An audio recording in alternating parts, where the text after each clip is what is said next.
السلام علیکم ورحمۃ اللہ۔ نبی وسلم کے دور میں تو آپ نے منع کر دیا کہ جب تک امام کو نہ دیکھو مقتدی اس وقت تک نماز کے لیے کھڑے نہ ہوں۔ تو حضرت بلال رضی اللہ تعالیٰ عنہ چونکہ ان کا دھیان نبی وسلم کی طرف ہی ہوتا تھا تو وہ دور سے اللہ کے رسول کو دیکھ کے پہلے اقامت کہنا شروع کر دیتے تھے،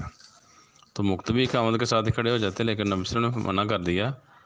کہ بلال کو اقامت کہنے دو، تم نے اس وقت کھڑے ہونا جماعت کے لیے نماز کے لیے جب مجھے دیکھو۔ تو یہ ایسے امام کے بارے میں ہے جو امام باہر سے آتا ہو اور ٹائم مقرر نہ ہو۔ ہمارے ہاں چونکہ ہم نے سہولت کے پیش نظر وقت مقرر کر لیا ہوتا ہے کہ جماعت ہوگی 1 بجے، 3 بجے، 5 بجے، تو اب لوگ جو ہیں وہ ان کا توجہ گھڑی کی طرف ہوتی ہے، تو امام کو بھی چونکہ اب یہ ٹائم مقرر ہو چکا ہے باہمی مفاہمت سے، فہم و تفہیم سے، تو امام کو بھی وقت کی پاسداری کرنی چاہیے۔ تو امام تو مسجد میں پہلے بلکہ سب سے پہلے آیا ہوتا ہے، تو اب جو صورتحال نظر آتی ہے وہ ہے کہ جب نماز کا وقت شروع ہو جائے، اقامت شروع ہو جائے اور امام صاحب بھی آ چکے، امام تو پہلے بیچارہ مسلے پہ ہوتا ہے،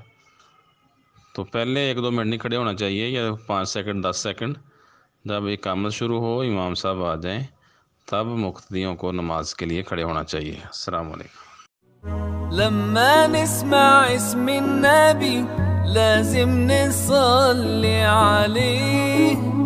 اللهم صل عليه۔